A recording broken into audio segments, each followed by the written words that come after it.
Hello everyone, welcome back to my another new blog. আমি ready হয়ে আজকে যাচ্ছি নিকো পার্ক। অ্যাকচুয়ালি মেয়ের এক্সাম শেষ হয়ে গিয়েছে অ্যানুয়াল, তো ভাবলাম একটুখানি ঘুরু করে আসি। আর ঠান্ডাটাও বেশ পড়েছে, আর এই ঠান্ডাতে একটু ঘুরতে কার না ভালো লাগে বলো। তো দেখো, দক্ষিণেশ্বরের মন্দিরটা পুরো দেখা যাচ্ছে, আর এই বীজটা দিয়ে যেতে কিন্তু ভীষণ ভালো লাগে, কারণ না দক্ষিণেশ্বরের মন্দিরটা দেখা যায়। অ্যাট লাস্ট আমরা চলে এসেছি নিকো পার্ক, আর আমাদের কয়েকটা ফ্রেন্ডও যাচ্ছিল, তার মেয়ে আর ফ্রেন্ড। তো আমরা ভেতরে এন্ট্রি নিয়ে নিয়েছি, আর এন্ট্রি নেওয়ার পর একটা আলাদাই ভাইবস আসছিল। তো আমরা যে যার ব্যান্ড পরে নিলাম, আর বেশ অ্যাডভেঞ্চারাল ফিল আসছিল। তো আমরা যাচ্ছি প্রথমে স্কাই ড্রাইভে, বাট আমার স্কাই ড্রাইভ পার্সোনালি প্রচণ্ড ভয় লাগে, তো আমি চড়িনি। তো আমার ফ্রেন্ড আর তার মেয়ে চড়েছে, তো তারা লাইনে দাঁড়িয়েছিল। আর তোমাদের দেখাচ্ছি, দেখো এই দেখো কত উঁচুতে উঠে গেছে। আর আমার সত্যিকারে বলতে উঁচু জিনিস থেকে প্রচণ্ড ভয় লাগে, তাই জন্য চাপতে পারিনি। আমার মেয়েও চাপেনি, আমার হাজব্যান্ডও চাপেনি। তো ওরা চাপলো, বেশ মজাই লাগছিল। তারপরে ওরা উঠলো আর একটা রাইডসে, এটাতে আমার মেয়ে আর আমার হাজব্যান্ড উঠেছে। এটাতেও আমার বেশ ভয় লাগে, কারণ না এটা অনেকটাই উঁচু ছিল। তো ওরা প্রচুর মজা করছিল, দেখে বেশ ভালোই লাগছিল। আর আমার মেয়ে তো ভীষণ মজা করছিল। তারপরে উঠেছিলাম সাইক্লোনে বিশ্বাস করো প্রচণ্ড ভয় লাগছিল, কিন্তু কিছু করার নেই। এবারে আমাকে ওরা উঠিয়েই ছেড়েছে। আর সত্যি বলতে নামার পর বুকটা যা হচ্ছিল, তোমাদের সাথে কি করে শেয়ার করব, সেই ক্লিপসটা নেওয়া হয়নি। তো তারপরে আমরা চললাম হচ্ছে রোপওয়ে উঠে পুরো ভিউটা দেখতে বেশ মজা লাগছিল। এই যে আমরা রোপওয়ে উঠছিলাম, আর ওঠার পর দেখো চারিদিকে এত সুন্দর লাগছিল উঁচু থেকে দেখতে, না কি বলবো। তো আমরা রোপওয়ে উঠে কিন্তু প্রচুর মজা করছিলাম, প্রচুর ইয়ার্কিও মারছিলাম। আমার মেয়ে ওদের সাথে চলে গিয়েছে। তো চারিদিকের ভিউ দেখতে দেখতে আর কি বলবো, এত মজা লাগছিল যে অনেকদিন পর এরকম সবাই মিলে ঘুরতে আসলাম, তাও আবার নিকো পার্ক আমার প্রায় অনেক বছর পর আসা হয়েছে। আর দেখো ওখানে সব বোটিং করছে, কত সুন্দর লাগছে দেখতে। আর দেখতে দেখতে তো চিপসও খেয়ে নিলাম, আমাদের ভীষণ খিদেও পেয়ে গিয়েছিল। তো চিপসটা খাওয়ার পর একটু যেন মনে হলো প্রাণ জুড়ালো।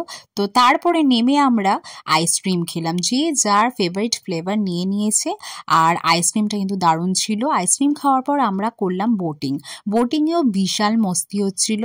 তো এখানে দেখো কত সুন্দর সুন্দর রাজহাঁস, আর রাজহাঁসগুলো এত সুন্দর লাগছিল দেখতে। আমি কাছ থেকে দেখো ভিডিও ক্লিপস নিয়েছি, বেশ ভালো লাগছিল। আর এখানে আমি বোটিং করতে করতে অনেকগুলো রিলসও বানিয়ে নিয়েছিলাম। তো যাই হোক, বেশ মজা লাগছিল। আমার মেয়ে আর আমার বর দুজনেই প্যাডেলিং করতে ব্যস্ত, আর আমি জল ওড়াতে ব্যস্ত। আর এই জায়গাটা তো ভীষণই সুন্দর লাগছিল, যখন এর সামনে যাচ্ছিলাম কি সুন্দর জলের ছিটা আসছিল।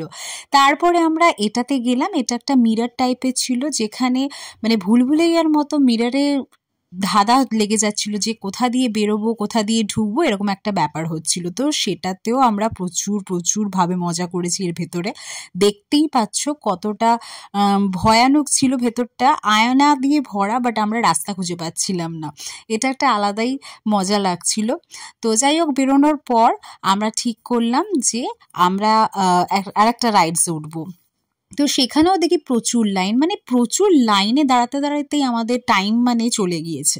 আর আমার মেয়ে আর আমার বর চুজ করছে কোন বোটে উঠবে। তো অ্যাট লাস্ট আমরা বোট পেলাম, তারপর আমরা উঠে পড়লাম বোটে।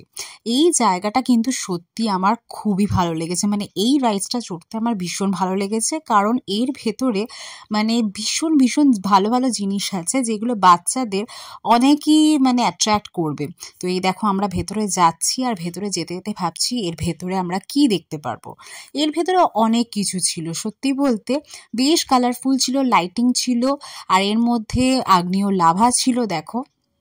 এরপর ডাইনোসরাস ছিল, অনেক কিছু ছিল। আর এখানে না প্রচুর আমরা মজা করছিলাম, মানে এর ভেতরে শুধু আমরা একাই যেহেতু ছিলাম, মানে আমরা প্রচুর মানে মজা করছিলাম। এ দেখো কি দারুণ। আর দেখতে দেখতে যখন যাচ্ছিলাম না, যেন মনে হচ্ছে একটা আলাদাই থ্রিলিং ব্যাপার ঘটছে। দেখো ডাইনোসরাসটা এত ভালো লাগছিল, তোমাদের কাছ থেকে দেখলে পরে বুঝতে পারতে কতটা অরিজিনাল লাগছিল। এটা হচ্ছে মিশরীয় একটা ব্যাপার করেছিল, মিশরের সমস্ত কিছু এখানে তুলে ধরেছিল। তো এটাও বেশ মজাদার লাগছিল, বেশ একটা আলাদা অ্যাডভেঞ্চারাস জিনিসপত্র আমরা ফিল করছিলাম এর ভেতরে। এরপরে আসছিল হচ্ছে বুদ্ধদেবের কিছু, মানে বুদ্ধদেবের একটা জিনিস ওরা তুলে ধরতে চেয়েছে, সেগুলোও বেশ সুন্দর লাগছিল। এখানে একটা আলাদাই সুন্দর একটা পিসফুল মিউজিক দিচ্ছিল, যেটা মনটাকে অনেক শান্তি করছিল। এরপর আমরা সবে জঙ্গল বুক দেখেছি, তো মোগলির ব্যাপার স্যাপারও এখানে ছিল, মানে এই জঙ্গলের মধ্যে মোগলি কিভাবে সার্ভাইভ করতো সেগুলো নিয়েই এখানে কিন্তু তুলে ধরেছে জিনিসপত্র। তারপরে আমরা চলে গেছি স্পেসে। উফ, এই জায়গাটা তো আলাদাই ভালো লাগছিল। ভালো, এখানেও প্রচুর প্রচুর সুন্দর লাইটিং দিয়ে সাজিয়েছিল। তো তারপরে আমরা ওখান থেকে নেমে 3D শো দেখতে গেলাম। এখানে এমন একটা ফিল হলো যেন মনে হলো যে আমরা ওই 3D শোর মধ্যে ঢুকে গেছি। মানে এই যে গাড়িটা দেখছো না, এটা জাস্ট নড়বে আর ওই 3D শোটা তোমাদের দেখাতে পারলাম না, চশমাতে ভালো আর কি বোঝা যায় ব্যাপারটা। তো তারপরে ওখান থেকে বেরিয়ে এসে আমরা এই কারটাতে চললাম। কারটা চড়ার পর আমরা চললাম টয় ট্রেনে।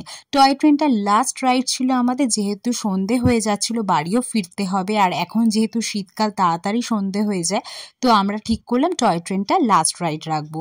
তো টয় ট্রেনে সমস্ত কিছু চড়ে আমার মেয়ে বেরিয়ে এই আইসক্রিমের স্টান্টটা করতে চাইলো, কারণ আমার মেয়ে অনেকদিন ধরেই ইচ্ছা ছিল যে এইটা করবে।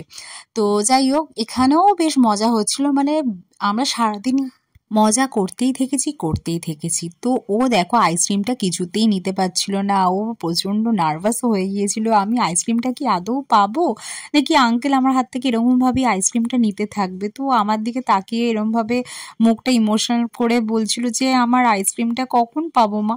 তো দেখো অ্যাট লাস্ট হয়তো পেয়েও গেছে, পেয়ে যাবে। তো আইসক্রিমটা ও ভাবছিল কিভাবে নেওয়া যায়, আর করতে করতে এত সুন্দরভাবে খেলছিল না আঙ্কেলটা ওর সাথে। ওই দেখো মানে একটা আলাদাই লেভেল। ও প্রচণ্ড রেগে যাচ্ছিল যে আমি আইসক্রিমটা কখন পাবো। তো পেয়ে গেছে ওর আইসক্রিম, আর আমার এত খিদে পেয়েছিল, কারণ না ভেতরে একটুও ভালো খাবার ছিল না। তো বাইরে বেরিয়ে রোল আর আইসক্রিম খেলাম, আর তারপরেই বাড়ি। তো চলো টাটা।